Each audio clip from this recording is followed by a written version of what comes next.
United, Ornstein reporting that Sesko prefers United, not Newcastle, Manchester United, and that he and his camp are giving the club his attention. They want the guaranteed 75 million euros with add-ons as well as a sell-on clause. Is he worth that amount? That would be a base fee of around 65 million pounds. So would he be worth that Mbeumo money that you've spent? And obviously this is now a new look Manchester United forward line, but there's still Højlund, who's come out and has been quoted after the game yesterday saying, look, I'm still young, I want to stay, I want to fight for my place. You know, more strikers coming in sharpens my game. Xerxes still there as well. So will Sesko come in, and at that price, do you think it's a good deal? It's a weird one. I'm really in two minds about it. Let's go back onto Sesko. Yeah, so first and foremost, Manchester United are in dire need of a striker, of a centre forward. That has been so obvious. It's one of the five positions that we really needed. Cunha and Mbeumo, those two positions sorted. Goalkeeper, midfielder, striker. With our finances, which weirdly, like there's been reports coming out recently saying that we actually don't need to sell to buy, like another signing, which is weird considering that the last 4 months, the peddling has been that we had about 100 mil, and then we've spent that on Mbeumo and Cunha. Sesko has been so highly rated, it seems, within football circles and by football analysts and whatever, and people like I trust with their opinions for ages. Arsenal really wanted him, didn't work out. And United have been tracking him for 4 years. Other big clubs like Bayern Munich, etc., the last 3-4 years have been tracking him. He's one of the names, like Xavi Simons, it feels like he's 26, but he's not, he's 22. Yeah. They are, because you've heard their names since they were 15, 16, 17 years old. That picture is him playing against Liverpool last season in the That's Champions League. Insane. So yeah, I agree. His name's been around for a while. What I like about him, or what I like from what I've seen about him, because I can't claim and sit here and go, yeah, I've been watching full 90s of Leipzig last season, because I haven't. But from what I've seen of him, he's a freak athlete. He's really good in the air. He's 6'5" and got a rocket of a shot on him. And would you prefer him or Watkins up front? But it's price dependent. But if I was to pick blank piece of paper, which one would I rather have? I would rather have Watkins. Premier League proven. Yeah, Premier League, because it's what we need. We need, when I was here on the show last week, I was saying United need to walk before they can run. By buying Premier League proven players you know are going to come in and give you a minimum. We build a good team, and once you build a good team, then you can build a great team. We need to build a good team. Sesko is a risk, and if it's 65 million plus add-ons, if that's at detriment to signing a midfielder who can come in and make us more secure, then I'm feeling a bit about it. Like if you gave me 70 million and was like, right, you got to pick one player to sign with 70 million, I'm not picking Sesko. If I'm picking anyone, I'm either trying for Adam Morton, or I'm gonna go pick up Balbela, Carlos Balbela. Sorry, that's it, from Brighton. That's who I'll be picking up, a Premier League proven midfielder who you know is going to be in the squad and is going to improve, and has already shown themselves to be better.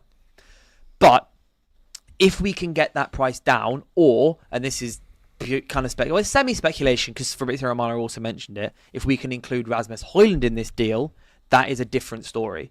Because Leipzig, so what Fabrizio said was Højlund would be the type of striker that Leipzig would want to bring in should Sesko leave. We want Sesko, we have Højlund. So there's a certain amount of United might go kind of present Højlund and go, this is an option for you. If you don't want to then go out and find a striker, we'll make the deal easier for you by giving you one.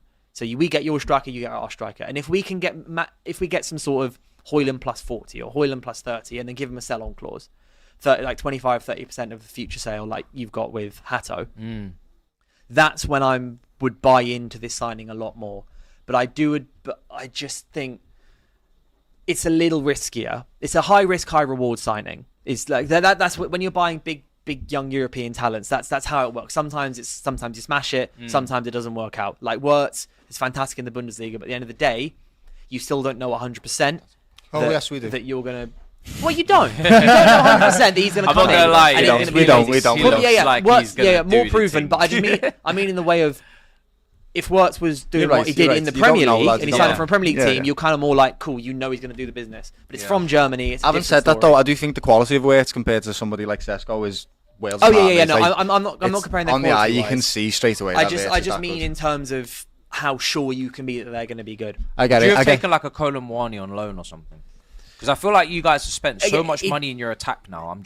It depends just on like- what it means for the other signings. This is the thing, is because we don't have the freedom to go, we're going to sign this and this and this, and they're all our top choice targets and they're all big money things. We can't do like what you've done with Chelsea, what you've done this window.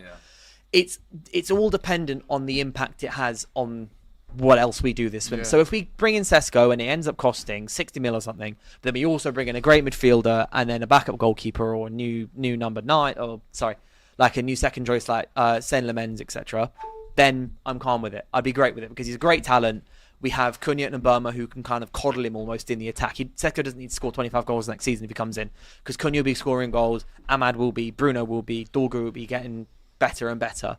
So there's not as much pressure on the striker, but there is obviously the chance, a greater chance than if we'd brought the Lap in, for example, that it might not work and we've dropped another 70 million in. It would be 180 million on Xerxes, Højlund and Sesko. Wow. And if Sesko doesn't work, then it's like that's 180 million we could have dropped on 5 players elsewhere. So if Sesko works, perfect. 6'5", athletic freak, great in the air, sweet. Got our striker sorted for 10 years. But if it doesn't work and we didn't sign a midfielder, and I'm like, well, we could have for someone who's more proven, like Baleba. That's when I'm like, not sure about it. Well, Arnab in the super chats here agrees with you. He says, I'm a big follower of DR Sports from India. Big up to you all around the world. Question is, would it be suitable for United to not take a striker and keeper and instead go for Baleba? That's the problem position, really. And when you look at Sesko, and this one it goes to Doyle, if Sesko moves to Newcastle, there's now a domino effect on, or maybe a delayment of Isak coming to Liverpool. If Sesko goes to United. Yeah, no, if he goes to United, but if he goes to Newcastle, then United, it's going to happen, really. then Yeah, the it will deal's happen on quicker. Yeah. But if Sesko goes to Manchester United, It causes Newcastle Which still is then exactly don't why have I their agree with striker to Dylan. replace Isak. Yeah, and then on my own bias, that's why I agree with Dylan. They need a midfielder. Go and look for him instead and let Newcastle have him, please, lad. I mean, I like Malay, but although I would add to that, just a caveat, Ben Jacobs came out about half an hour ago just talking about Wissa again, like Newcastle are linked with Wissa. Wissa's not even training with Brentford now. He went to the training ground and left, didn't train or anything. So, like, he is really pushing to leave. He'll be a He is replacement, pushing. though, for Callum Wilson more than... he's going to start, obviously, but if Isak leaves, but they need a replacement for somebody, for Isak. They need one. I thought So they were even getting if... Isak and Ekitike to play at front together in a 4-4-2. What happened to It's going to happen plan, for us or then is it- instead. I heard they're interested in Jackson. He's on the list. Yeah, just And somebody Nunes needs to as go. well. Can someone just sell them a striker for us? Nunes are not interested. They're never taking Nunes. Honestly, they're we've got They're to... not taking. They're No, they're interested. not. No, they're They not. are. Where did you read that? Yeah, I've Telling not you, read that read it either. yesterday. Where? Source. From who? I can't remember the source. Yeah. Did you exactly. write it as well? Source. Gilly.